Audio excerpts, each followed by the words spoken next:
তুমি কি কখনো নিজের বাড়ির দরজার সামনে দাঁড়িয়ে একটু থেমেছো? ভেতরে ঢোকার আগে নিজেকে একটু প্রস্তুত করেছো? ওকে, ঠিক আছে, আমাকে আবারও সবটা সামলাতে হবে। বাইরে পৃথিবীর সাথে লড়তে পারো, অফিসের চাপ সামলাতে পারো, রাস্তার ভিড়ও সামলাতে পারো, কিন্তু বাড়ি ফিরে যখন দেখো সেখানেও একটা যুদ্ধ অপেক্ষা করছে, তখন কিন্তু ক্লান্তিটা অন্যরকম হয়। সেটা শুধু শরীরের ক্লান্তি নয়, সেটা আত্মার ক্লান্তি। আমার আগের একটা ভিডিওতে আমি বলেছিলাম টক্সিক মানুষ চেনার 5টি উপায়। সে ভিডিওতে অনেকেই কমেন্ট করে একটাই কথা বলেছো, সুনন্দা, আমি সেই মানুষগুলোকে চিনি, কিন্তু সে তো আমার নিজের বাড়ির মানুষ, আমার আপনজন, আমি তাদের ফেলে যাবটা কোথায়? আজকের এই ভিডিওটা সেই মানুষটির জন্যে যে ছেড়ে যেতে পারছে না, কিন্তু আবার এইভাবে থাকতেও পারছে না। আজ আমরা এই ভিডিওর মাধ্যমে চেষ্টা করব সেই সমস্যাগুলোর সমাধান খুঁজে বার করতে। তবে হ্যাঁ, যারা আজ আমার এই ভিডিওতে একেবারে নতুন, তাদের জানাই আমি সুনন্দা, আর যে সুনন্দা। এই চ্যানেলের মাধ্যমে আমরা প্রতিদিন একে অন্যের মনের কথা ভাগ করে নিই আর একসঙ্গে গ্রো করার চেষ্টা করি। তাহলে শুরু করা যাক আজকের ভিডিও। দেখো, একজন টক্সিক বন্ধুকে ছেড়ে দেওয়া যায়, একজন টক্সিক সহকর্মী থেকে দূরে থাকা যায়, কিন্তু বাড়ির মানুষ, সেখানে একটা অদ্ভুত জটিলতা আছে। সেই মানুষটাকে হয়তো তুমি ভালোবাসো, তার জন্য হয়তো কষ্টও পাও, কিন্তু তার কথায়, তার ব্যবহারে, তার নীরবতায় প্রতিদিন একটু একটু করে ভেতরে কিছু একটা ভেঙে যাচ্ছে। বাইরের ঝড়ে ঘর ভাঙে, কিন্তু ঘরের ভেতরের ঝড়ে মানুষ ভাঙে, আর সেটা কেউ দেখতে পায় না। সবচেয়ে কঠিন কথাটা কি জানো? তুমি গিল্টি ফিল করো, তোমার ভেতরে একটা গিল্ট কাজ করে। তোমার মনে হয় এটা তো আমার পরিবার, এদের নিয়ে এভাবে ভাবা ঠিক হচ্ছে? এই গিল্টটাই তোমাকে আটকে দেয়। কিন্তু একটা কথা আজ পরিষ্কার করে আমি বলতে চাই তোমাদের, কারোর টক্সিক আচরণ সহ্য করার কোনো কর্তব্য কিন্তু তোমার নেই, সে যতই কাছের মানুষ হোক না কেন। আর তাই আজকে আমরা কথা বলবো কিভাবে এই টক্সিক পরিবেশে নিজেকে বাঁচানো যায়। না, সম্পর্ক ভেঙে নয়, নিজেকে হারিয়েও নয়, বরং বুদ্ধিমত্তা দিয়ে আর বিবেচনার মাধ্যমে। আমার দেখা একটা বাস্তব ঘটনা তোমাদের সঙ্গে ভাগ করব। অনন্যা 22 বছর বয়সে সে চাকরি পেয়েছে, খুব ভালো চাকরি, কিন্তু বাড়িতে তার বাবা, যিনি হয়তো নিজেই কোনো কষ্টে আছেন, প্রতিদিন কোনো না কোনো কারণে তিনি অনন্যার উপর রেগে যান। কখনো রান্নায় নুন বেশি হয়েছে সেই কারণে, কখনো আবার বাড়ি ফিরতে অনন্যার 10 মিনিট সময় বেশি লেগেছে সেই কারণে, কখনো আবার কোনো একটা কথা যেটা অনন্যা তার বাবাকে বলতে চাইছে, সেই কথাটা ওনার পছন্দ হয়নি সেই কারণে। অনন্যা প্রতিদিন চুপ করে থাকতো, কারণ সে জানতো উত্তর দিলেই কথা আরো বাড়বে। অফিসের সবাই অনন্যাকে বলতো, অনন্যা, তুমি এত চুপচাপ কেন? এই কথাটা শুনে অনন্যা হাসতো আর মনে মনে ভাবতো, সে চুপচাপ নয়, সে আসলে ক্লান্ত হয়ে গেছে। তারপর 3 বছর পর একটা দিন এলো যেদিন অনন্যা সত্যি চিৎকার করে কাঁদলো তার বন্ধ ঘরে। আর তার কাঁদার কারণটা ছিল একটা ছোট্ট কথা। তার বাবা তাকে বলেছিল, অনন্যা, তুমি কখনো কোনোদিন কোনো কাজ ঠিক মতন করতে পারবে না। ব্যাস, সেই রাতে অনন্যা এটা বুঝেছিল যে সে বাবাকে ভালো তো বাসে, কিন্তু বাবার কথাগুলো তাকে ভেতর থেকে একটু একটু করে ছোট করে দিচ্ছে প্রতিদিন, আর সে সেটাকেই ভালোবাসা বলে মেনে নিচ্ছিল। এটা তো কিছুটা ভুল, তাই না? অনন্যার গল্পটা হয়তো আজ অনেকেরই গল্প, হয়তো কারোর বাবা, মা, দাদা, দিদি, স্বামী, শ্বশুর, শাশুড়ি, মানুষটা আলাদা, কিন্তু অনুভূতিটা এক। আর আজ সেই অনুভূতির জন্য কিছু উপায় বলবো তোমাদের। অনন্যা যা শিখেছিল আমরাও সেটাই শিখব।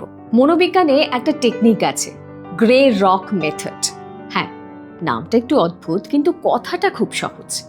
রাস্তায় যখন অনেক পাথর থাকে তখন তুমি কোনটার দিকে তাকাও বলো তো? যেটা চকচক করছে, যেটা আলাদা। কিন্তু খেয়াল করে দেখবে ধূসর রঙের সাধারণ পাথরটার দিকে কিন্তু কেউ ফিরে তাকায় না। টক্সিক মানুষরাও চায় তোমার রিয়াকশন, তোমার কান্না, তোমার রাগ, তোমার ব্যাখ্যা, এটাই তাদের আসল জ্বালানি শক্তি। তুমি যদি ওই ধূসর রঙের পাথরটার মতন হয়ে যাও, নিরুত্তাপ, শান্ত, বোরিং, তাহলে দেখবে তারা তোমার প্রতি আগ্রহ হারিয়ে ফেলবে। না না, এর মানে এই নয় যে তুমি একেবারে ইমোশনলেস হয়ে যাবে, তুমি কখনো তোমার ইমোশনস এক্সপ্রেস করবে না। না, এর মানেটা হলো তোমার ইমোশনের রিমোট কন্ট্রোলটা যেন তাদের হাতে না থাকে। অনন্যা এটাই শিখেছিল। বাবা রাগ করলে সে শান্ত হয়ে বলতো, হ্যাঁ বাবা, ঠিক আছে, ব্যাস এইটুকু। কোনো তর্ক নেই, কোনো ব্যাখ্যা নেই, কোনো কান্নাকাটি নেই, পাথরের মতো। ধীরে ধীরে বাবার রাগের ঝড়টাও কমে যেতে লাগলো, কারণ সাড়া না পেলে ঝড় আর বাড়ে না। আচ্ছা বলো তো, কম্পিউটারে ফায়ার ওয়াল কেন থাকে? যাতে বাইরের ক্ষতিকর জিনিস ভেতরে না ঢুকতে পারে, তাই তো? তোমার মনেও না একটা ফায়ার ওয়াল দরকার। কেউ যখন বলে তুমি কিচ্ছু পারবে না, তোমার দ্বারা কিচ্ছু হবে না, সেই কথাটা কিভাবে তোমার মনের ভেতরে ঢোকে? সেই কথাটা ঢোকে কারণ তুমি সেটা বিশ্বাস করো, তুমি সেটাকে সত্যি বলে মেনে নাও। কিন্তু একটু অন্যভাবে ভাবো না, যে মানুষটা তোমাকে এই কথাটা বলছে সে কি আদৌ তোমার সম্পর্কে সবটা সত্যি জানে, নাকি সে নিজের ভেতরের কষ্টটা তোমার উপর ঢেলে দিচ্ছে? টক্সিক মানুষের কথা প্রায় তাদের নিজেদের কথা হয়। তাদের নিজেদের ব্যর্থতা, নিজেদের ভয়, নিজেদের অসুখী মন সেটা তোমার দিকে ছুঁড়ে দেয়, কিন্তু তুমি সেটা সবসময় ধরতে বাধ্য কিন্তু নও। পরের বার যখন কেউ কোনো কথায় তোমাকে ছোট করার চেষ্টা করবে, তখন মনে মনে তুমি একটা কথাই বলো, এটা তার কথা, আমার সম্পর্কে এই কথাটা একেবারে সত্যি নয়, আমি সেটা মানি না, এটা আমার কথা নয়। বারবার, যতক্ষণ না বিশ্বাস হয় অনন্যা এই কাজটাই করত ঘুমোতে যাওয়ার আগে। যেটুকু কথা তার ভেতরে ঢুকে গিয়েছিল সেটাকে রোজ বের করে দেওয়ার চেষ্টা করত। সে মনে মনে বলতো, এটা বাবার কষ্ট, এটা আমার পরিচয় নয়। ফ্লাইটে উঠলে একটা কমন অ্যানাউন্সমেন্ট সবসময় শোনা যায়, আগে নিজের অক্সিজেন মাস্ক পরুন, তারপর অন্য কাউকে সাহায্য করুন। তাই তো? টক্সিক পরিবেশে থাকলে তোমার এক টুকরো নিজস্ব জায়গা দরকার, যে জায়গাটা শুধুমাত্র তোমার হবে, যেখানে তুমি রোজ 30 মিনিট নিজের জন্য সময় বার করতে পারবে, যেখানে তুমি হেডফোন বা স্পিকার দিয়ে নিজের পছন্দের গান শুনতে পারবে, পছন্দের পডকাস্ট শুনতে পারবে, ভিডিওস দেখতে পারবে, সিনেমা দেখতে পারবে, বই পড়তে পারবে, নিজের মতন করে তুমি যেভাবে চাই সেভাবে সে সময়টাকে কাটাতে পারবে। আর যদি কিছু ভালো না লাগে তাহলে চুপচাপ নিজের সঙ্গে সময় কাটাতে পারবে। আর সেই স্পেসে কখনো কেউ ঢুকতে পারবে না। একটা ডায়েরি রাখো, যা বলতে পারছো না সেটা সেখানে লেখো, কারণ লেখা অনেক সময় মনটাকে না হালকা করে দেয়। কথাগুলো যখন কাগজে চলে যায় তখন সেই মাথার চাপটা কিন্তু অনেকটাই কমে যায়। দেখো, বাইরে একটু হাঁটা প্রতিদিন প্র্যাকটিস করতেই পারো, অন্তত পক্ষে 15 মিনিট, শুধুমাত্র নিজের জন্য। নিজের জন্য কি এই সময়টা বার করা যায় না? এইটুকু সময় খরচ করা যায় না নিজের ওপর? দেখো, এটা পালানো নয়, এটা কিন্তু রিচার্জিং। তুমি যদি সারাদিন সবার জন্য অনেক কিছু করতে থাকো, সেক্ষেত্রে তোমার নিজের জন্য এইটুকু সময় বার করা দরকার। এটাকে গুলিয়ে ফেলো না, এটা স্বার্থপরতা নয়, বরং আমি বলবো এটাকে সার্ভাইভাল। এটা সবচেয়ে কঠিন অংশ আমাদের জীবনের, কিন্তু সবচেয়ে জরুরি। চুপ থাকলে মানুষ ভাবে সব ঠিক আছে, আর চিৎকার করলে পরিস্থিতি আরো বিগড়ে যায়। তাহলে কি করবে এমত অবস্থায়? শান্তভাবে একটা লাইন টানো, রাগ করে নয়, কান্নাকাটি করেও নয়, শুধু থেমে শান্তভাবে বলো, আমি এই কথাটা শুনতে চাই না, এখন আমার একা থাকা দরকার। ব্যাস, শুধুমাত্র এইটুকু কথা, এইটুকু কথাই কিন্তু যথেষ্ট। শুধু বলো এবং সেই কাজটার প্রতি নিজে সৎ থাকো। হ্যাঁ, প্রথমে কেউ সেটা মানবে না, দ্বিতীয়বারও মানবে না, কিন্তু তুমি যদি প্রতিবার শান্তভাবে একই কথা বলতেই থাকো, তাহলে ধীরে ধীরে এই পৃথিবী বুঝে যাবে যে এইখানে একটা বর্ডার রয়েছে, একটা সীমা রেখা রয়েছে, এবং সেটাকে ক্রস করা যাবে না। অনন্যাও কিন্তু ঠিক এটাই করেছিল। একদিন যখন অনন্যার বাবা খুব রেগে গিয়েছিল, তখন অনন্যা তার বাবাকে বলেছিল, বাবা, তুমি যদি এখন রেগে থাকো তাহলে আমরা এখন কথা বলবো না, আমরা বরং কাল কথা বলি। ব্যাস, এইটুকু বলে সে ধীরে ধীরে তার ঘরে চলে যায়। অনন্যার বাবা খানিকটা অবাক হয়েছিল, কিন্তু সেদিন আর কথা বাড়ায়নি। এই শেষ কথাটা শোনা সব থেকে বেশি জরুরি। তুমি যদি অনেক দিন ধরে একটা টক্সিক পরিবেশে থাকো, সেটা কিন্তু তোমার মনে দাগ ফেলেই যাবে। এনজাইটি হবে, আত্মবিশ্বাস কমে যাবে, সবকিছু তখন ভুল বলে মনে হবে।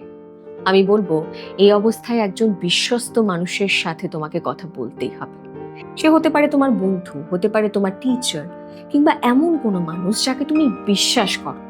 এমন কোনো মানুষ যে তোমাকে জাজ করবে, যে শুধুমাত্র তোমার কথাটা শুনবে, তোমাকে বোঝার চেষ্টা করবে। আর যদি সত্যিই পরিস্থিতি ভীষণ জটিল হয়ে যায় বা কঠিন হয়ে যায়, আমি বলবো এমন সময় তোমাকে একজন প্রফেশনাল মানুষের সাহায্য নেওয়া দরকার। সে হতে পারে থেরাপিস্ট, হতে পারে কাউন্সিলর। দেখো, এটা কিন্তু লজ্জার বিষয় নয়, বরং এটা একটা সাহস। তুমি একা এই ভার বহন করতে পারবে না, আমরা কেউ করতে পারি না। আর সাহায্য চাওয়াটা, সেটা কখনোই দুর্বলতা নয়, বরং এটা নিজেকে ভালোবাসার সব থেকে বড় প্রমাণ। তাহলে এখন নিশ্চয়ই অনেকে জানতে ইচ্ছে করছে, আজকের ডেটে দাঁড়িয়ে আমার সেই পরিচিত মানুষ মানে অনন্যা, সে কেমন আছে, তাই তো? না, বাবার সাথে সম্পর্কটা এখনো সহজ নয়, কিন্তু সে আর ভেতর থেকে ভেঙে পড়ে না, কারণ সে শিখে গেছে সম্পর্ক বজায় রাখা আর নিজেকে হারিয়ে ফেলা দুটো এক জিনিস নয়। তুমি কাউকে ভালোবাসতেই পারো, আবার তার কোনো আচরণ মেনে নিতে তুমি অস্বীকার করতেই পারো। এই দুটো একসাথে করা সম্ভব। তোমাকে সব সহ্য করতে হবে না, তোমাকে সব বদলাতে হবে না, তোমাকে শুধু একটাই কাজ করতে হবে, নিজেকে বাঁচাতে হবে। কারণ তুমি যদি না থাকো, এই সংসারে কিন্তু সব থেকে বড় ক্ষতি তোমারই হবে। আজকের এই ভিডিওটা দেখতে দেখতে হয়তো তোমার মনে অনেক কথা এসেছে, হয়তো কারোর মুখ তোমার আবারও চোখের সামনে ভাসছে, হয়তো পুরনো অনেক কথা তোমার হঠাৎ করে মনে পড়ে গেল। কমেন্ট বক্সে একটাই জিনিস লেখো, বাড়িতে কঠিন পরিস্থিতি যখন হয়, কোন জিনিসটা করে তুমি নিজেকে বাঁচাও। তোমার একটা অভিজ্ঞতা হয়তো অন্য কাউকে একটা নতুন পথ দেখাতে পারে। এই কমেন্ট সেকশনটা আজ থেকে সেই নিরাপদ জায়গাটা হোক যেটা তোমার বাড়িতেও নেই। আর যদি মনে করো এই ভিডিওটা সত্যি কারোর দরকার, তাহলে চুপচাপ তাকে শেয়ার করে দাও। কারণ আমাদের মাঝখানে এমন অনেক মানুষ রয়েছেন যারা নিজে থেকে সাহায্য চাইতে পারেন না। তুমি সেই সেতুটা হতে পারো। আর হ্যাঁ, আরজে সুনন্দার ইউটিউব চ্যানেলের সঙ্গে জুড়ে থাকতে আজই সাবস্ক্রাইব করো আরজে সুনন্দার ইউটিউব চ্যানেল। প্রতি সপ্তাহে এইভাবেই আমরা একে অন্যের মনের কথা শুনবো আর একটু একটু করে গ্রো করব। তবে যেতে যেতে একটা কথাই বলতে চাই, যে ঘরে তুমি আছো সেই ঘরটাই কিন্তু তোমার সব থেকে বড় পরিচয় নয়, তুমি তার চেয়েও অনেকটা বড়। সবাই খুব ভালো থেকো। তাহলে দেখা হচ্ছে তো পরের ভিডিওতে।